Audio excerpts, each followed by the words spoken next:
Hello beautiful people, మన ఛానల్లో present అనే Chinese romantic mysterical sci fi time travel అన్ని జోనర్స్ ఉన్న ఒక డ్రామాని ఎక్స్ప్లెయిన్ చేసుకుంటూ వచ్చాం కదా.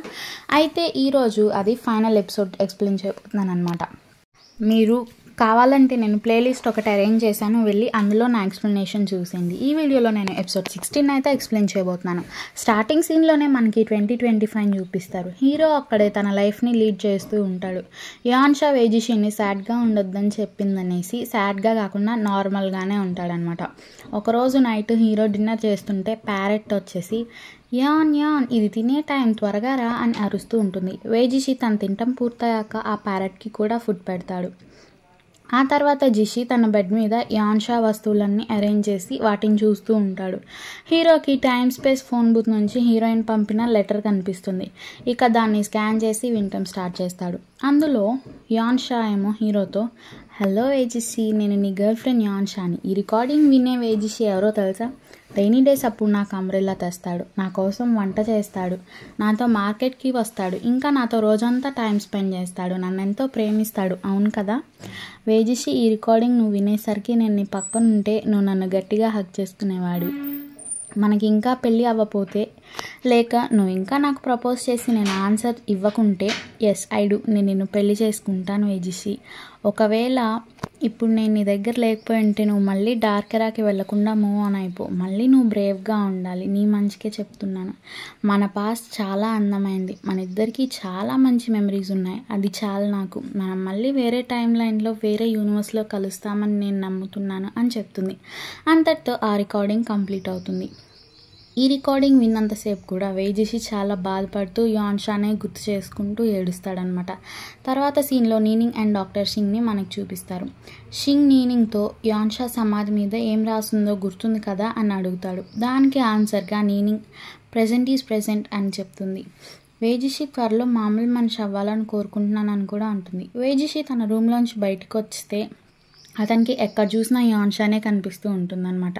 అలాగే హీరో కింద డైనింగ్ టేబుల్ దగ్గర ఉన్న నీనింగ్ అండ్ సింగ్నాన్ దగ్గరికి వస్తాడు. వాళ్ళతో ఇక ఒకరోజే ఉంది మనం యాన్షాని గుర్తుపెట్టుకోవడానికి, ఆ తర్వాత తన మెమరీస్ అన్నీ ఈ ప్రపంచం మీద నుంచి డిజపియర్ అయిపోతాయి, నేను రేపు కాల్ చేస్తాను అని అంటాడు. దానికి నీకు బాధగా లేదవే, నువ్వు రేపు కాల్ చేస్తే ఇక యాన్షా నీ మెమరీస్లో కూడా ఉండదు, అప్పుడు నువ్వు బతకగలవా అని అడుగుతుంది. సింగ్నాన్ కూడా, అవును వేజిషి, ఒకసారి కాల్ చేసే ముందు ఆలోచించవచ్చు కదా, తనకి అసిస్టెంట్గా మాత్రమే నీ మెమరీస్లో ఉంటుంది అని సింగ్నాన్ అండ్ నీనింగ్ హీరోకి నచ్చ చెప్పడానికి ఇంకా కన్విన్స్ చేయడానికి చాలా ట్రై చేస్తారు. కానీ వాళ్ళు ఎంత చెప్పినా కూడా వేజిషి మాత్రం మీరు వెళ్ళి త్వరగా రెస్ట్ తీసుకోండి, నేను వాక్కి వెళ్ళొస్తాను అని చెప్పేసి అక్కడి నుంచి వెళ్ళిపోతాడు. నెక్స్ట్ డే వేజిషి యాన్షా సమాధి దగ్గరికి వెళ్ళి టైం 12 PM అవగానే 2024కి కాల్ చేస్తాడు. ఈసారి డ్యూయల్ స్పేస్ ఫోన్ యాన్షా దగ్గర ఉంటుందన్నమాట. హీరోయిన్ తన రూమ్లోనే ఉంటుంది, ఆన్సన్స్ వాంటన్ దగ్గర ఉన్న రూమ్లో అనమాట. యాన్షా ఆ కాల్ ఆన్సర్ చేసి ఎవరు మాట్లాడేది అంటే హీరో ఏమో ఫ్యూచర్ గురించి ఏమీ చెప్పకుండా, యాన్, నేను అంకుల్ హెంగ్ వాళ్ళ అబ్బాయిని, మీ పైన అటిక్లో ఉండేవాడిని కదా అని తనని అలా పరిచయం చేసుకుంటాడు. హీరోయిన్ కూడా, బిగ్ బ్రో ఎలా ఉన్నావు, అసలు ఇన్ని ఇయర్స్ అయిపోయింది నాకు చెప్పకుండా ఎందుకని వెళ్ళిపోయావు ఇక్కడి నుంచి అని అడుగుతుంది. వేజిషి ఏమో, సడన్గా అక్కడి నుంచి వెళ్ళిపోవాల్సి వచ్చింది, అందుకే నీకు చెప్పకుండా వెళ్ళిపోయాను, నీకు నేను మిటియార్ షవర్కి తీసుకువెళ్తానని ప్రామిస్ చేశాను కదా, సారీ గుర్తులేదు, అప్పటికి నేను మర్చిపోయాను అని చెప్తాడు. దానికి యాన్షా, అదంతా వదిలే, నేను ఇప్పుడు చిన్నపిల్లని కాదు పెద్దయ్యాన్లే, ఇంకేంటి సంగతులు అని అడుగుతుంది. దానికి హీరో ఏం లేదు అని ఆన్సర్ ఇస్తాడు. తర్వాత యాన్షా వేజిషిని, నువ్వు ఇంకా అంకుల్ హెంగ్తోనే ఉన్నావా అని అడుగుతుంది. దానికి ఆన్సర్గా హీరో, లేదు యాన్, మా నాన్న చనిపోయారు అని చెప్తాడు. ఓ సారీ అని యాన్షా అంటుంది. తర్వాత వేజిషి అంటే 2025 వేజిషి యాన్షాతో, నేను నీకు ఎందుకు కాల్ చేశానంటే నువ్వు నాకు ఒక ఫేవర్ చేయగలవా, మా నాన్న నీకు ఫోన్ ఇచ్చారు కదా, అదే ఆయన లాస్ట్ రీసెర్చ్, దాన్ని నాకు ఇస్తావా, అది మా నాన్న జ్ఞాపకంగా నా దగ్గర ఉంచుకుంటాను అని అడుగుతాడు. వెంటనే యాన్షా తన చేతిలో ఉన్న ఆ డ్యూయల్ స్పేస్ ఫోన్ని చూసి, ఓ అలాగా, నీ అడ్రస్ పంపించు, నేను నీకు దాన్ని మెయిల్ చేస్తాను అని చెప్తుంది. వేజిషి ఏమో, నా అడ్రస్కి ఏమీ అక్కర్లేదు, నువ్వు నా ఎటిక్లో దాన్ని పెట్టే, నేనే వచ్చి తీసుకుంటాను, నీకు ఎటిక్ గుర్తుంది కదా, ఆ కీ కూడా ఇంకా అప్పటి ప్లేస్లోనే ఉంది, నువ్వు అటిక్లో పెట్టి వచ్చేటప్పుడు కీని మళ్ళీ అక్కడే పెట్టే, నువ్వేమైనా డేంజర్లో ఉన్నావా అని అడుగుతాడు. హీరోయిన్ ఆ మాటలకి సరేనని నేను డేంజర్లో ఉన్నానని నీకెలా తెలుసు అని షాకింగ్గా అడుగుతుంది. ఆన్సర్గా ఫ్యూచర్ హీరో, మా నాన్న ఇమ్యూనో కమ్యూనికేషన్స్లో పనిచేసేవారు కదా, అలా తెలిసింది. నీకు జరుగుతున్నవి యాక్సిడెంట్స్ కాదు, ఎవరో నిన్ను కావాలనే టార్గెట్ చేస్తున్నారు, నువ్వు ముందు ఆ జాబ్ రిజైన్ చేసే అంటాడు. హీరోయిన్ షాక్ అయ్యి, ఈ మధ్యలోనే ఎగ్జిక్యూటివ్ అకౌంట్స్లో తప్పులు బయటపడ్డాయి, అప్పటి నుంచే నన్ను టార్గెట్ చేస్తారు, జాబ్ క్విట్ చేయాలా, మరి నేను ఎలా బతికేది అని అడుగుతుంది. ఇక హీరో ఆ కాల్ టైం అయిపోయిద్దని హడావిడిగా, నీకు దొరికిన ప్రూఫ్ని వేజిషికి ఇవ్వు, అతను నువ్వు ఏది చెప్తే దాన్నే ఫాలో చేస్తాడు, అండ్ జోవేతో జాగ్రత్త, నువ్వు అక్కడి నుంచి వచ్చేసి ముందు అబ్రాడ్ వెళ్ళిపో, అతను ఇచ్చిన డబ్బులతో మంచిగా సెటిల్ అయిపో అని చెప్తాడు. కొన్ని ఇయర్స్ అబ్రాడ్లోనే ఉండి ఆ తర్వాత మళ్ళీ కంట్రీకి రిటర్న్ అవుదు కానీ అది చెప్తుండగా ఆ కాల్ టైం అయిపోయి కట్ అయిపోతుంది. కట్ అయినా కూడా 2025 హీరో ఏడుస్తూ యాన్షా సమాధిని చూస్తూ కొంతసేపు మాట్లాడతాడు. ఆ తర్వాత డ్యూయల్ స్పేస్ ఫోన్ని యాన్షా సమాధి దగ్గర పెట్టేసి వెనక్కి వెళ్తూ ఉంటాడు. ఇటు ప్రజెంట్ 2024లో కూడా యాన్షా కాల్ కట్ అయిందేంటి అని డయల్ చేస్తే, మీరు డయల్ చేసిన నంబర్ సర్వీస్లో లేదు అని చెప్తారు. వెంటనే హీరోయిన్ అటిక్కి వెళ్ళి లాక్ ఓపెన్ చేసి ఆ డ్యూయల్ స్పేస్ ఫోన్ని అటిక్ రూమ్లో పెట్టేసి రిటర్న్ అయిపోతుంది. 2025కి సీన్ షిఫ్ట్ చేస్తారు. వేజిషి నడుచుకుంటూ వెళ్తుంటే సడన్ గా అతని మెమరీస్ అన్ని ఎరేజ్ అవుతూ పాస్ట్ అంతా కూడా చేంజ్ అవుతున్నట్టు అతనికి తెలుస్తుంది. వేజిషికి తన మెమరీస్ లో ఇలా జరిగిందంతా, అంటే హీరోయిన్ ఆ డ్యూయల్ స్పేస్ ఫోన్ ని అటిక్ లో వదిలేసిన తర్వాత జరిగిందంతా ఇక వీళ్ళ పాస్ట్ గా ఫిక్స్ అయిందనమాట. పాస్ట్ లో హీరో యాన్షాకి మనీ ఆఫర్ చేసిన సీన్ ని ఇప్పుడు మనకి చూపిస్తారు. వేజిషి తన అసిస్టెంట్ తో, యాన్షాన్ మనం ఫైర్ చేసాం కదా, తనకు తెలుసా, హెచ్ఆర్ డిపార్ట్మెంట్ తనకి ఇన్ఫార్మ్ చేశారా అని అడుగుతాడు. దానికి అసిస్టెంట్, ఎస్ సార్, యాన్షా కూడా రిజైన్ చేయాలనే అనుకుందంట, తను చాలా హ్యాపీగా ఉంది, ఇంకా సర్వెంట్స్ పెన్ కూడా యాక్సెప్ట్ చేసింది, మీరు ఆ మనీని డైరెక్ట్గా తన అకౌంట్లోకి ట్రాన్స్ఫర్ చేయాలని చెప్పింది, ఇంకా ఇక్కడ వెదర్ హాట్గా ఉందని మిస్ యాన్ ట్రిప్కి వెళ్ళాలని డిసైడ్ అయ్యారంట అని కూడా చెప్తాడు. ఇక ఆ మాటలకి హీరో, ఇంకా ఎందుకని ఇక్కడ నిలబడ్డావు, మరి వెళ్ళి ఆ ట్రాన్స్ఫర్ సంగతి చూడు అని చెప్పి అబ్బాయిని అక్కడి నుంచి పంపేస్తాడు. కొంతసేపటి తర్వాత హీరోకి యాన్షా, థ్యాంక్ యూ మిస్టర్ వే, నా సర్వెంట్స్పై అకౌంట్లోకి ట్రాన్స్ఫర్ అయింది అండ్ నా ఫేర్వెల్కి మీకు కొన్ని గిఫ్ట్స్ని పంపుతున్నాను, చూసుకోండి అని అకౌంట్స్ ఫ్రాడ్ మిస్టేక్స్ అన్నిటి పీడిఎఫ్స్ని కూడా వేజిషికి పంపుతుంది. హీరో వాటిని చూస్తాడు. తర్వాత హీరో నైట్ పార్టీలో ఉన్నప్పుడు నీనింగ్ హీరోకి, మిస్టర్ వే, మీరు మీ అసిస్టెంట్ని ఫైర్ చేసి చాలా మనీనే సర్వెంట్స్ పేగా ఇచ్చారంటగా, మరి నన్ను ఎప్పుడు ఫైర్ చేస్తున్నావు, మీ అసిస్టెంట్ ప్యారిస్కి ఎగిరి బీచ్ సైడ్ సీనే రివర్ దగ్గర సన్సెట్ అండ్ సన్ రైజ్ని ఎంజాయ్ చేయాలని వెళ్ళబోతుంది అని మెసేజ్ చేస్తుంది. వేజిషి వెంటనే ఆ పార్టీ నుంచి కార్లో ఎయిర్పోర్ట్కి ట్రావెల్ చేస్తూ ఉంటాడు. వేజిషి వెనకాలే జోవే మనిషి, అంటే హీరోతో ఉండే ఆ మేల్ అసిస్టెంట్ హీరోనే ఫాలో అవుతూ వెళ్తాడనమాట హీరోతో పాటు. ఇటు ఎయిర్పోర్ట్లో యాన్షా చెక్ ఇన్ అయ్యే టైంకి వేజిషి తన్ని చూడగలుగుతాడు. అప్పుడే డాక్టర్ సింగ్నాన్ హీరోకి కాల్ చేసి, వే త్వరగా హాస్పిటల్కి రాని, అసిస్టెంట్ నీకు పార్సిల్ ఇచ్చి వెళ్ళిందంట అని చెప్తాడు. ఏముంది ఆ పార్సిల్లో అని హీరో అడిగితే, జోవే చేసిన మోసాలన్నీ అందులోనే ఉన్నాయి అని చెప్తాడు.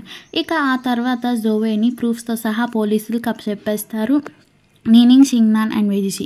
లాస్ట్లీ ఇక హీరో పాస్లో యాన్షా ప్యారిస్కే వెళ్తుంది, అంతే తను బతుకుతుందనమాట. ఇక మిగతావేవి మనకు చూపించరు, సీన్ని డైరెక్ట్గా 2025 హీరో దగ్గరికి షిఫ్ట్ చేసేస్తారు. ఇప్పటిదాకా మనం ఎక్స్ప్లెయిన్ చేసుకున్నవన్నీ హీరోకి ఎక్స్పీరియన్స్ అయిన పాస్ట్ అనమాట. ఇంకా హీరో పైకి లెగ్స్ చూస్తే అక్కడ యాన్షాది సమాధి కూడా ఉండదన్నమాట. ఇంకా దాంతోపాటు ఆ డ్యూయల్ స్పేస్ ఫోన్ కూడా ఉండదు.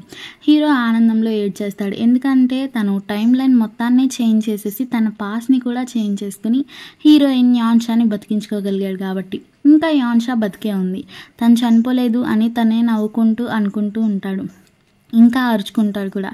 అదే హ్యాపీనెస్లో వేజిషి ఇంటికి పరిగెత్తుకుంటూ అయితే వస్తాడు.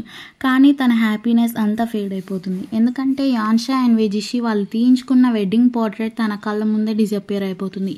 హీరో పరిగెత్తుకుంటూ తన రూమ్కి వెళ్ళి పరిచున్న యాన్షా థింగ్స్ని చూస్తాడు. అవి కూడా ఒక్కొక్కటిగా తను చూస్తూ ఉండగానే ఫేడ్ అయిపోతాయి, డిజపియర్ అయిపోతాయి అనమాట. ఇంకా యాన్షా చేసిన బ్రాస్లెట్ అండ్ హీరో చేతికి ఉన్న వాళ్ళ మ్యారేజ్ రింగ్ కూడా డిజపియర్ అయిపోతుంది. అన్ని వస్తువులు డిజపియర్ అవుతాయి కానీ యాన్షా హై స్కూల్ బ్యాడ్జ్ మాత్రం డిజపియర్ అవ్వదన్నమాట. ఇక హీరో మళ్ళీ ఏడవటం స్టార్ట్ చేసేస్తాడు. ఆ హీరో ఏడుస్తూ ఏడుస్తూ నిద్రపోతాడు. తర్వాత సీన్లో వేజిషి తన అటిక్ దగ్గరికి వస్తాడు. అప్పటికే యాన్షా అక్కడ ఒక లెటర్ అండ్ ఒక బాక్స్ నిండా కొటేషన్స్ అండ్ మోటివేషన్స్ రాసి పెట్టుంటుంది. హీరో అక్కడికి వచ్చేసరికి డ్యూయల్ స్పేస్ ఫోన్ కిందన లెటర్లో బిగ్ బ్రో నువ్వు ఇందాక నాతో మాట్లాడినప్పుడు సాడ్గా ఉన్నట్టు నేను నోటీస్ చేశాను. నువ్వేమీ బాధపడకు, అంతా మంచి జరుగుతుంది. ఈ కొటేషన్స్ అన్నీ చదువుకో, నీకే ధైర్యం వస్తుంది అని రాసుంటుంది. వేజిషి ఆ లెటర్ని చదువుకొని హ్యాపీగా ఫీల్ అవుతాడు. ఆ తర్వాత dual space phone and quotation బాక్స్ని తీసుకుంటాడు. నెక్స్ట్ సీన్లో మనకి బీచ్ని చూపిస్తారు. హీరో డైరెక్ట్గా ఆ డ్యూయల్ స్పేస్ ఫోన్ని తీసుకెళ్ళి అక్కడ విసిరేస్తాడు. తర్వాత 1 year లేటర్ అనేసి సీన్ని డైరెక్ట్గా అక్కడికి షిఫ్ట్ చేసేస్తారు. హీరో కార్లో వెళ్తూ నీనింగ్ని ఇప్పుడు యాన్షా ఎలా ఉందో ఏం చేస్తుందో అని అంటాడు. నీనింగ్ అది వినిపించుకోకుండా ఇదే మన నెక్స్ట్ ప్రాజెక్ట్ డీటెయిల్స్ అని చూపిస్తుంది. వేజిషి కోపంగా ఇది కార్ నీనింగ్ నిన్ను అడిగింది అని అంటాడు. ఇంకా హీరో పక్కకు తిరగగానే హీరోకి రోడ్ మీద యాన్షా కనిపిస్తుంది. అందుకనేసి కార్ని రోడ్ మీదనే ఆపమని అరుస్తాడు. డ్రైవర్ కార్ ఆపగానే హీరో వెంటనే కార్ దిగి హీరోయిన్ ఉన్న వైపు వెళ్తూ ఉంటాడు. నీనింగ్ ఎంత పిలిచినా వినిపించుకోకుండా. కానీ హీరో అక్కడికి వెళ్ళి ఆ అమ్మాయిని యాన్షా అని పిలుస్తాడు. ఇంకా తన వెనక్కి తిప్పుతాడు. కానీ ఆ అమ్మాయి యాన్షా కాదు, అక్కడే ఉన్న ఆ అమ్మాయి బాయ్ ఫ్రెండ్. ఏంటి మిస్టర్ ఏం చేస్తున్నారా అని అరుస్తాడు. హీరో అతనితో సారీ నేను ఎవరో అనుకున్నాను అందుకే వచ్చాను అంటాడు. ఇంతలో నీనింగ్ కార్ని తిప్పించి హీరో దగ్గరికి తీసుకొస్తుంది. హీరో సాడ్గా కార్ ఎక్కి యాన్షా అనుకుని నేను వెళ్ళాను అని చెప్తాడు. దానికి నీనింగ్ హీరోతో మనం ఆఫీస్కి వెళ్ళాక నీకు యాన్షా గురించి మంచి విషయం చెప్తానులే అంటుంది. వేజిషి కార్ డోర్ క్లోజ్ చేసేటప్పుడే కరెక్ట్గా హీరోయిన్ యాన్షా అటువైపు పాస్ అవుతుంది. యాన్షా చేతిలో బొకేని తెచ్చి లూషా అనే అమ్మాయి దగ్గరికి వస్తుందన్నమాట. ఆ లూషా అనే అమ్మాయి ఒక ఫోటోగ్రాఫర్ అనమాట. ఇంకా తను తీసిన ఫొటోస్ని యాన్షాకి చూపిస్తూ ఉంటుంది. ఆఫీస్కి వెళ్ళాక నీనింగ్ హీరోకి యాన్షా గురించి చెప్తుంది. ఇప్పుడే మనకి నీనింగ్ ప్రెగ్నెంట్ అని చూపిస్తారు. నీనింగ్ హీరోతో తన ఫోటోగ్రాఫర్ ఫ్రెండ్ లూషాని ఇన్ని ఇయర్స్ నుంచి యాన్షా గురించి తనకి డీటెయిల్స్ అన్నిటినీ పంపుతుందని చెప్తుంది. హీరో వేజిషి నీనింగ్ని ఇప్పుడు ఎలా ఉంది యాన్షా అని అడుగుతాడు. నీనింగ్ ఆన్సర్గా తను చాలా హ్యాపీగా ఉంది అని చెప్తుంది. ఇంకా మేము ఎంక్వైరీ చేసిన దాన్ని బట్టి యాన్షా కంట్రీలోనే సెటిల్ అవ్వడానికి రిటర్న్ వచ్చేసింది అని యాన్షా ఫొటోస్ని వేజిషికి చూపిస్తుంది నీనింగ్. మరి నువ్వు వెళ్ళి తనని మీట్ అవ్వవా, తను రిటర్న్ అయింది కదా అని అడుగుతుంది. దానికి హీరో వద్దులే, తను ఎవరినో ఒకరిని లవ్ చేస్తూ ఉండొచ్చు, ఇప్పుడు నేను వెళ్ళి వాళ్ళిద్దరు లైఫ్ డిస్టర్బ్ చేసిన వాడిని అవుతాను, తను హ్యాపీగా ఉంది కదా అది నాకు అది చాలే అంటాడు. ఆ మాటలు విన్నాక నీనింగ్ నవ్వుకుంటూ అయ్యో ఇంకో ఇంపార్టెంట్ విషయం చెప్పడం మర్చిపోయాను వేజిషి, యాన్షా గురించి. నేను చేసిన ఇన్వెస్టిగేషన్లో అమ్మాయి ఇంకా సింగిలే అని తెలిసింది. మరి వేజిషి నువ్వు ఇంకా యాన్షాని ప్రేమిస్తుంటే ఒకసారి వెళ్ళి తనని చూస్తా అని చెప్పేసి అక్కడి నుంచి వెళ్ళిపోతుంది. హీరో ఏం చేయాలా అని ఆలోచిస్తూ ఉంటాడు. నెక్స్ట్ సీన్లో యాన్షా అండ్ లూషాని మనకు చూపిస్తారు. యాన్షా కాఫీ తాగుతూ ఉంటుంది. అప్పుడే లూషా అక్కడికి వచ్చి యాన్షా ఎందుకని నువ్వు ప్రతిరోజు నిద్రలో ఏడుస్తావు, నీకు ఎలాంటి డ్రీమ్స్ వస్తాయేంటి అని అడుగుతుంది. దానికి ఆన్సర్గా హీరోయిన్ లూషాతో నీకు ఆ విషయం తెలుసా, నేను ఎప్పుడు రిలేషన్షిప్లో లేను, కానీ నాకు వచ్చే డ్రీమ్స్లో ఎవరో ఒక అబ్బాయి బ్లర్రీగా ఫేస్తో ఉంటాడు, ఇంకా తను రోజంతా నాతో టైం స్పెండ్ చేస్తాడు. ఇంకోటి తెలుసా, నాకు వచ్చే డ్రీమ్స్ అన్నిట్లో నేను ఎప్పుడు ఏదో విధంగా చనిపోతూనే ఉంటాను, అసలు నా మెంటల్ హెల్త్ ఎలా ఉందో ఏమో అని లూషాకి చెప్తుంది. ఇప్పుడే మనకి యాన్షా అండ్ లూషా కలిసి బీచ్ సైడ్ ఒక రిసార్ట్ని రన్ చేస్తున్నారని తెలుస్తుంది. లూషా హీరోయిన్తో యాన్షా ఈరోజు నైట్ మిటియార్ షవర్ అంట తెలుసా, నువ్వు చూస్తావా అని ఎగ్జైటెడ్గా అడుగుతుంది. అప్పుడే యాన్షా ఫోన్కి ఒక నోటిఫికేషన్ వస్తుంది. ఈరోజు నైట్ హోమ్ స్టేకి వేజిషి ఆ రిసార్ట్లో ఒక రూమ్ బుక్ చేసుకున్నట్లుగా. యాన్షా చూసి వేజిషినా ఎక్కడో విన్నట్టుందే అనుకుంటుంది. అప్పుడే హీరో రిసార్ట్కి వస్తాడు. ఇంకా అతనికి ఫేట్ చేంజ్ అవ్వకముందు యాన్షా చెప్పిన మాటలనే గుర్తు చేసుకుంటాడు. హీరో ఆ రిసార్ట్ లోపలికి హీరోయిన్ కోసం వెళ్తాడు. కానీ అప్పుడే లూషా హీరో నాపి మిస్టర్ ఇటు బుకింగ్ సెషన్, మీరు ఆల్రెడీ రిజర్వేషన్ తీసుకున్నారా అని అడుగుతుంది. ఆన్సర్గా హీరో ఆన్లైన్లో రిజర్వేషన్ చేసుకున్నాను, నా పేరు వేజిషి అని చెప్పి యాన్షా ఇక్కడ ఉందా లేదా అని కనుక్కుంటాడు. లూషా ఏమో ఓనరా ఆవిడ బయటకు వెళ్ళారు అని చెప్తుంది. సీన్ని బీచ్కి షిఫ్ట్ చేస్తారు. హీరోయిన్ బీచ్ వేవ్స్ని ఎంజాయ్ చేస్తూ ఫొటోస్ తీసుకుంటుంటే హీరో వెనక నుంచి వచ్చి యాన్షా అని పిలుస్తాడు. హీరోయిన్ కూడా పక్కకు తిరుగుతుంది. హీరో వేజిషి యాన్షా దగ్గరకు వచ్చి నేను నీకు ప్రామిస్ చేశాను కదా అని ఆ మోటివేషన్స్ కొటేషన్స్ ఉన్న బాక్స్ని హీరోయిన్కి ఇచ్చి నీకు వచ్చేవి డ్రీమ్స్ కాదు, అవన్నీ నిజాలు, జరిగిపోయిన కల లాంటి నిజాలు అని చెప్తాడు. ఇంకా వాళ్ళిద్దరూ ప్రామిస్ చేసుకున్న మాట్లాడుకున్న మాటలు, స్పెండ్ చేసిన మూమెంట్స్ అన్నీ తనకి ఎక్స్ప్లెయిన్ చేస్తాడు. వేజిషినే బిగ్ బ్రో అని తెలియగానే హీరోయిన్ చాలా హ్యాపీగా ఫీల్ అవుతుంది. ఇంకా హీరోయిన్ వేజిషితో నువ్వు నన్ను నమ్ముతావా, ఎగ్జాక్ట్గా ఈ సీన్ని నేను నా డ్రీమ్స్లో లెక్కలేనన్ని సార్లు చూశానని అంటుంది. మళ్ళీ హీరో రియల్గా ఇప్పుడున్న యాన్షాకి మరి నా లవ్ని నేను కన్ఫెస్ చేస్తే నువ్వు యాక్సెప్ట్ చేస్తావా అని హీరోయిన్ని హక్ చేసుకుంటాడు. యాన్షా హ్యాపీగా హీరోని హక్ చేసుకుంటుంది. కానీ హీరో ఇటువైపు నుంచి ఏడుస్తాడు. కట్ చేస్తే తన రియల్ లైఫ్ని హీరో నిద్రలో మళ్ళీ కలలుగా చూసి భయపడుతూ ఉలిక్కిపడి లేగుస్తాడు. యాన్షా అని అరుస్తూ ఉంటాడు. అప్పుడే యాన్షా ఆ రూమ్లోకి వచ్చి, ఏంటి వేసి నేను నీ పక్కనే ఉన్నా కదా అంటుంది. అప్పుడే హీరో తన పిల్లోస్ కింద దేనికోసమో వెతుకుతూ ఉంటాడు. యాన్షా హీరోతో, ఏ పెళ్ళైన పర్సన్ అయినా మ్యారేజ్ సర్టిఫికేట్ని పిల్లోస్ కింద పెట్టుకొని పడుకుంటాడా? నేను నీ పక్కనే ఉన్నాగా, చూడు నేను బతికే ఉన్నా అని హీరోని కిస్ చేసి, ఓకేనా మనం బతికే ఉన్నాం అంటుంది. వాళ్ళిద్దరూ హ్యాపీగా ఉండటం చూపిస్తూ ఈ డ్రామాకైతే హ్యాపీ ఎండింగ్ ఇచ్చేస్తారు. చివరికి మనకి వేజిషి అండ్ యాన్షాల మ్యారేజ్ సర్టిఫికేట్ని చూపిస్తారు. ఇప్పుడు యాన్షా వాళ్ళ ఇంటి పేరు వేయాన్ అనమాట. It's a happy ending for this season. చాలామంది దీనికి సీజన్ 2 ఉందని ఎక్స్పెక్ట్ చేశారు, నేను కూడా. So thank you for watching. Stay tune for more updates. Bye.